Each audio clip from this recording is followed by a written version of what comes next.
You are more than what you do. You are a whole person. What do you like? What's your passion? What do you do off the field that can translate into something that's sustainable?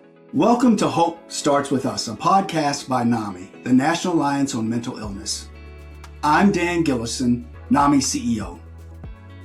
NAMI started this podcast because we believe that hope starts with us. Hope starts with us talking about mental health. Hope starts with us making information accessible. Hope starts with us providing resources and practical advice. Hope starts with us sharing our stories. And finally, hope starts with us breaking the stigma. If you or a loved one is struggling with a mental health condition and have been looking for hope, we made this podcast for you. Hope starts with all of us. Hope is a collective.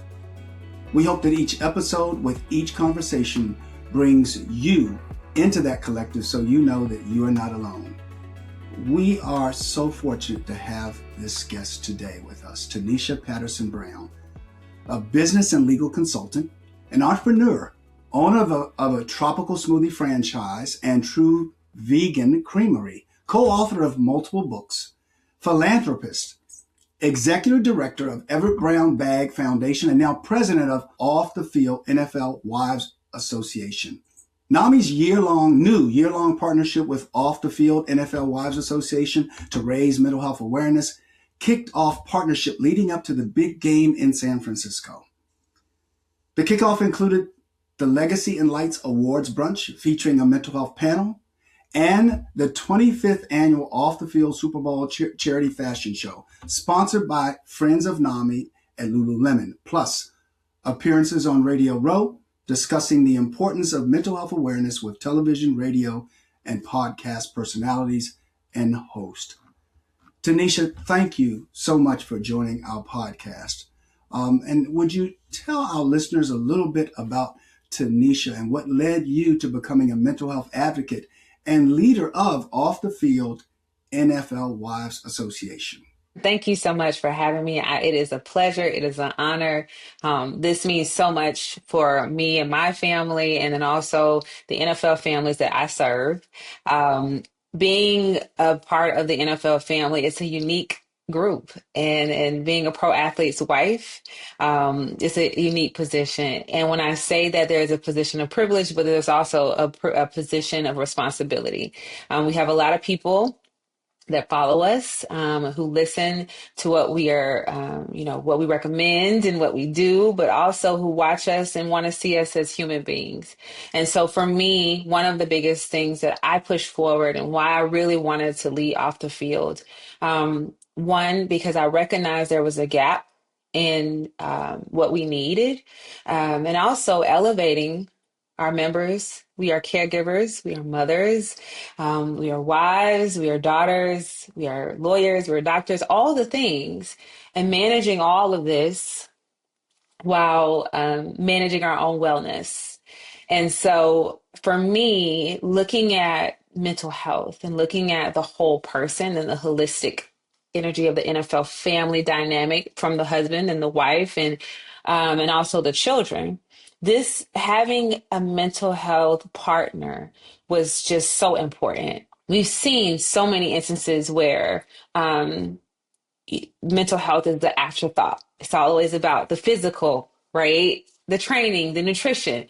But this is what we need for our mental and emotional. And so I'm very excited about the NAMI partnership for 2026 and for hopefully future years to come. We're excited about it as well. And I just want to say on behalf of NAMI, thank you for being such an incredible partner.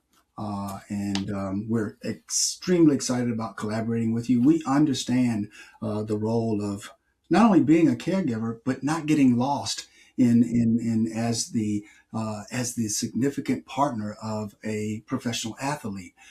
As you mentioned, managing your own wellness, and also making sure that, the children are well cared for. It's very interesting about our professional athletes that we hold them up to this standard and we see them as the pro athlete. It's what they do. It's not who they are. And the partners get to see who they are when they're not on that field. So thank you for what you do. Thank you for looking at the whole person, and thank you for caring about your mental well-being and that of the other NFL wives and your significant others who are playing in the NFL. Would love to back up a second and ask you, because we have so many people that, I'm sure there's not a day that doesn't go by you don't meet someone that is interested about sports management. So would you tell us more about your experience in sports management, and what insights did that impart on you in terms of the mental health of athletes and their support systems? Well, I'll start back 20 years ago. I will not age myself, but I will embrace it a little bit. I started working in sports, and I was in recruiting for football and basketball. And I took it very serious when a parent, a mom in particular, brought their kid to school, and I promised them that they would do well, that I would take care of them, make sure they graduated, make sure that they would be upstanding human beings. And I saw them for who they were and who they were going to be. And I took it was very personal for me. I'm meeting with 17, 18-year olds, making their life decision that could honestly impact them for the rest of their lives. And so for me, when I looked at them as human beings and not just a commodity, um, I saw that they needed more than just playing time. They needed more than a yes person to tell them that everything that they were saying was right. And so I became a big sister to every single recruit that I engaged with. Um, I made sure that they were going to class. I made sure that they were doing the things they were supposed to do. If they needed advice, I gave it to them. If I needed to feed them, now that's no longer an NCAA compliance violation, but at the time, there you have it. And I took it very personal. And so I did not go into college thinking that I was going to work in sports. That was not the plan. I had every intention of going in and being a doctor. And then I realized very quickly that I didn't have the stomach for it. And so I went into business management and saying, I'm going to just be a CEO. That's where I was going to sit where you're sitting, right? And then the love and passion for seeing the game, to seeing the business behind the game, seeing the players. I took it upon myself to not only learn about recruiting and the game itself, because I could tell you anything about the game. I read plays, I watched film of players. I knew what a five-star athlete looked like. I also knew, even if he wasn't rated as a five-star, I knew whether or not he was going to be successful. But I also did marketing and sponsorship. I did operate game day operations, and I took it upon myself to become so well knowledged in the game of athletics, right? The career, that anyone can tell me what about a particular position or a particular role. I knew a lot about a lot of different things. And I took the advice of one of my mentors who said to me, I asked him, I said, why am I out here selling programs? And he said, you need to learn everything because that makes you more marketable. Didn't realize that those same sponsorship experience that he gave me in college translates now with off the field and how I'm engaging with sponsors. What do they like? What are some programming and things that we can, incorporate, but building out off the field. And so I say specifically, when I started off in sports, I decided in my mind I was going to be an agent. And there was one woman, and she was an agent for kickers. And I said, I don't know if that's going to be my life because I don't want someone calling me at 4 o'clock in the morning once I saw my husband going through the process. And then I said, you know what? Let me do one up. It's more than what they're doing on the field. I need to focus on who they're going to be off the field because we all know the NFL is not for long. So I took it upon myself to create a business, to create a platform to educating players on you are more than what you do. You are a whole person. What do you like? What's your passion? What do you do off the field that can translate into something that can make you that's sustainable. So that is, I always say specific because I do have a passion for women in sports, girls in sports, that to learn at every corner, every opportunity that you have, whether it's interning or shadowing someone to learn. But don't think that sports management is easy because it's not. It is, everybody wants to work in sports, right? And they understand that when you work in sports, you're going to be poor. Let me just say that. But it is also very rewarding and you learn so much. So that is a roundabout of just how I ended up being here. God made this role for me. I will say that because I was not looking to be president. I will say that I just wanted to help. And then since I've become president, my role is to really change the narrative of what it means to be a pro athlete's way. Wow. You are where you are supposed to be at the right time, and that is something that is important to acknowledge. Coming from your background, being a recruiter for basketball and football athletes, to now being the president of the organization, kudos to you. And sports management is not for the faint of heart. It is absolutely not for the faint of heart. It looks good on the cover of a book, but once you open it up, it's a lot of work. And that's the same thing with our athletes, because, you, to your point of what you said, as a recruiter and talking to the parents, the mom or the dad or both parents about these young men you were recruiting, or young athletes, excuse me, you said you saw them for who they were. It's interesting you say that because at NAMI, we say we meet people where they are, not where we want them to be. So it's interesting how this comes together. So, thank you for that. And I want to ask you, in your work, you've discussed, Tenisha, what it means to care about players' development as men and businessmen so that their careers as professional athletes don't become their identities. Why do you think that is so important? It's critical because we live in a high risk career. Your life could change within 30 seconds on the field. Um, and I speak for personal experience. My husband was playing in a game um, and was on his way to getting 4 sacks. He was hot.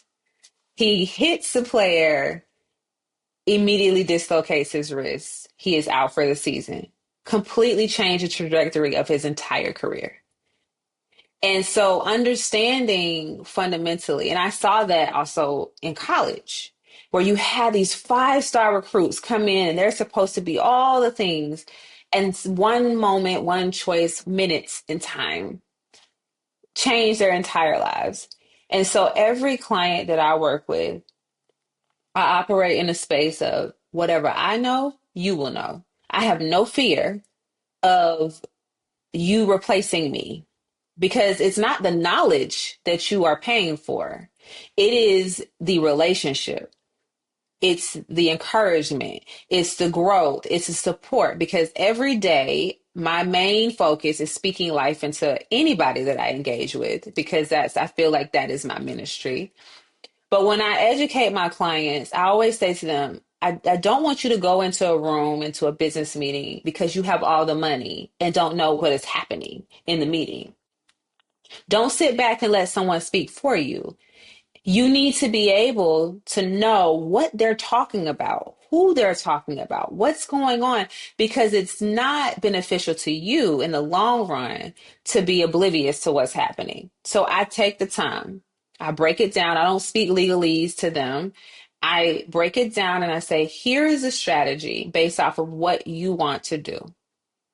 Now you help me work through what you want to do because it's the processes. They're learning. It's just like law school, right? You're learning how to think. And I always hold them out as I'm your coach. Let me coach you. Here's the playbook. I want you to learn the playbook. Don't just come over and think that I'm going to give you the answers. I want you to learn the playbook. I'm going to create, you tell me what you want to do. I'm going to create the playbook for you. And I want to be able to execute and coach you through this process. And my players, they leave, right? but they always come back when they need to go into the next level because they understand I want to leave them better off like than where I found them. And I think a lot of times agents, managers, people who work with athletes want to cripple them so that they can keep a job. And that's not how I operate.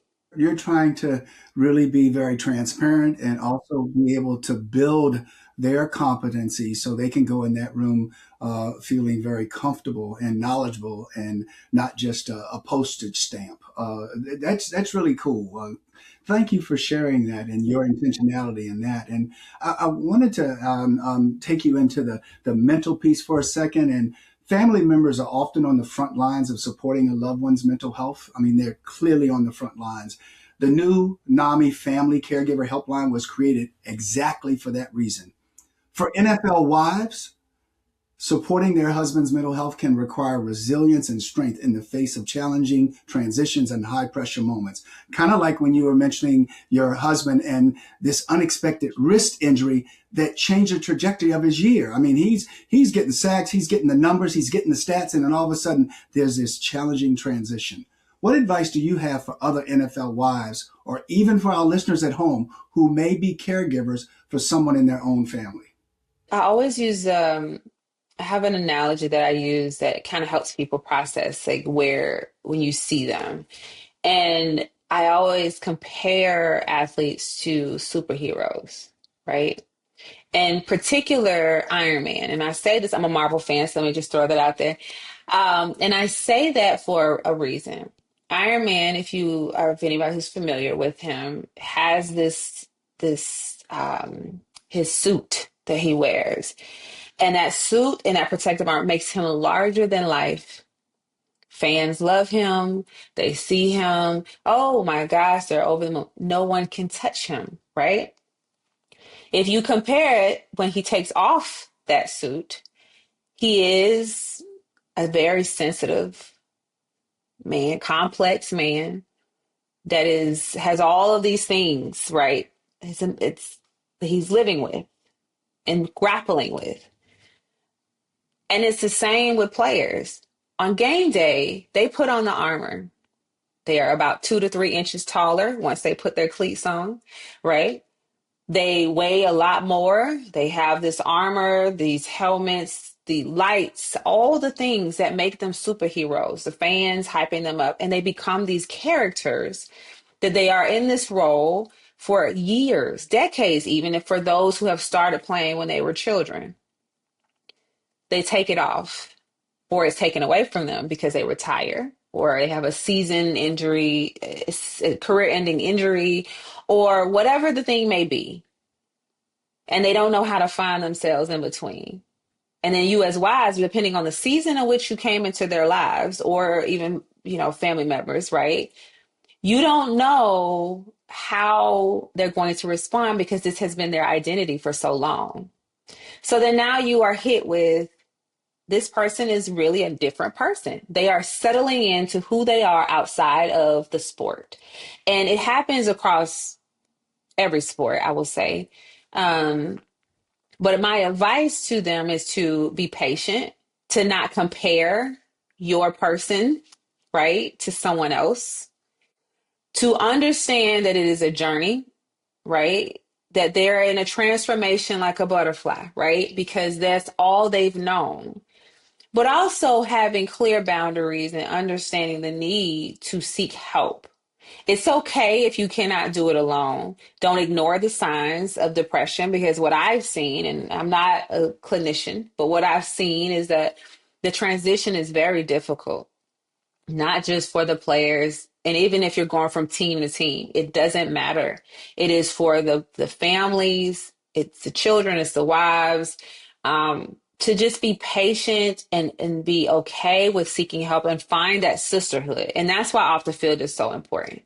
I will tell you that one of the things that drove me to creating OTF Cares, which is our arm where we care specifically for our members, was because we had members who their children were on the brink of having a mental breakdown. They didn't know their husbands had completely checked out. They're doing it by themselves. They're running the soccer. They're, making sure the house is taken care of. They're working. And it's a separation and that burden on the wife, right? Or the significant other.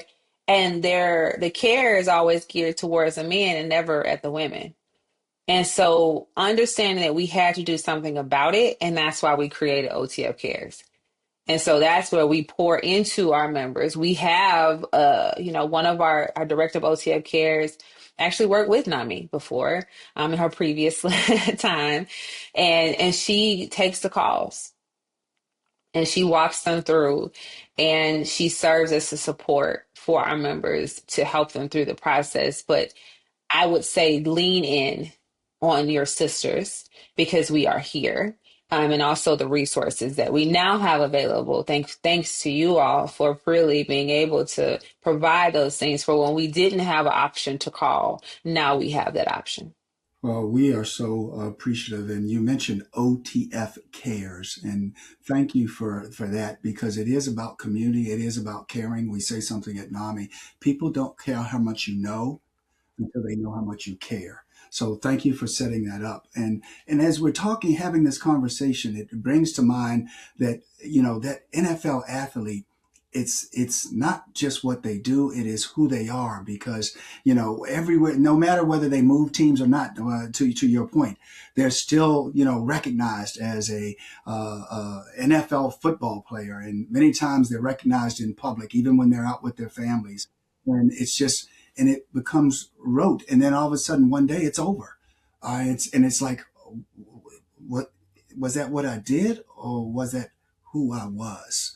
And I've even seen that with people in the corporate environment where they've been working somewhere and been very successful, matriculated through, and then after 20 years, the time has changed and they're no longer there, and all of a sudden they're like, who am I? So let me ask you this. Tenisha, what's your favorite part of raising mental health awareness in the NFL? I I love the thought and just really pouring back into our members, our NFL families, um, erasing the stigma of that you can't seek help because somehow, some way that makes you weak.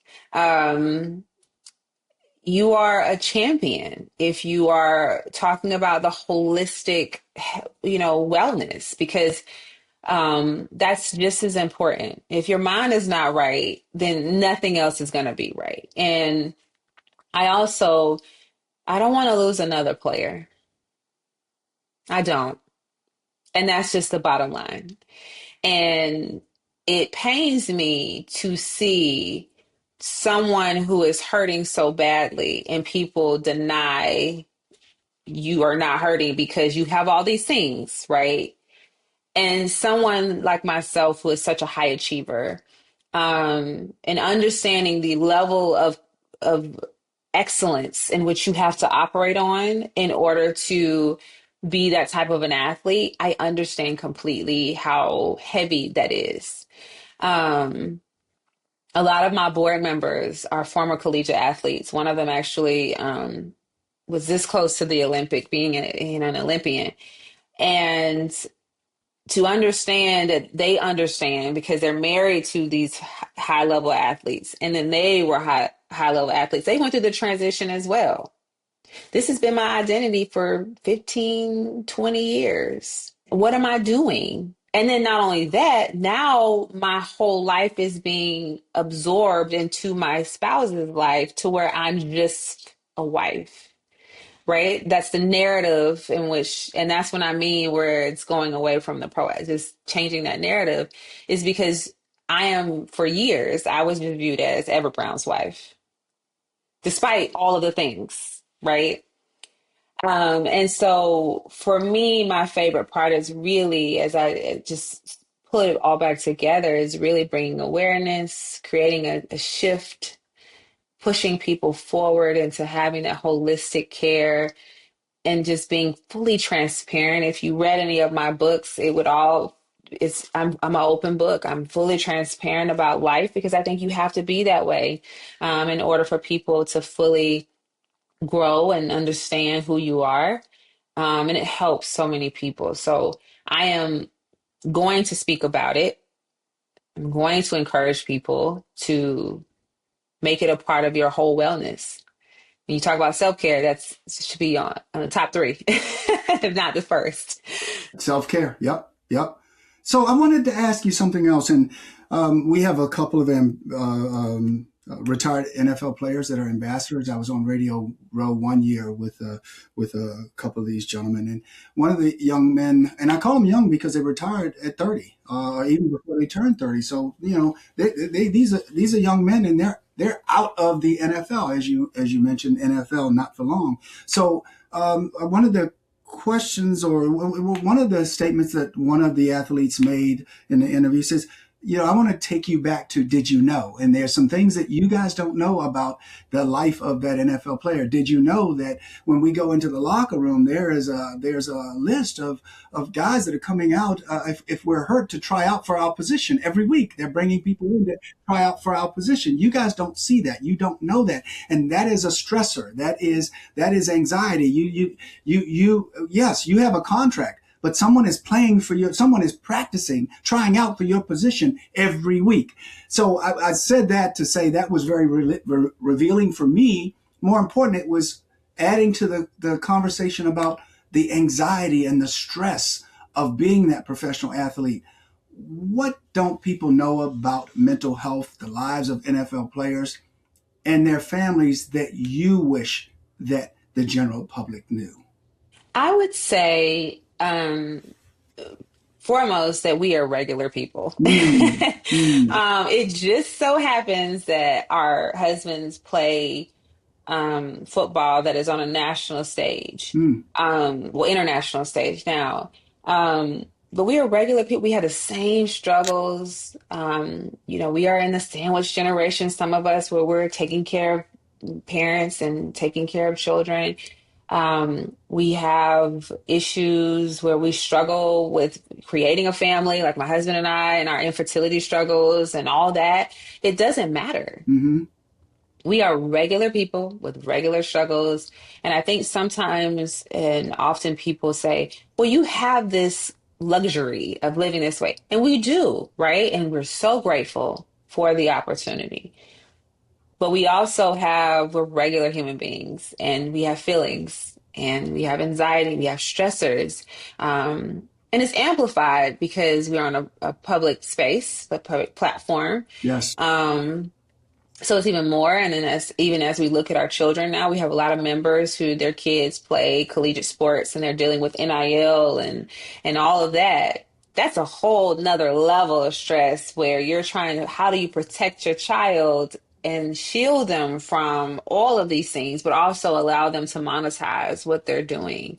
Because that's what you wanted for yourself if you were a collegiate athlete, and for your husband.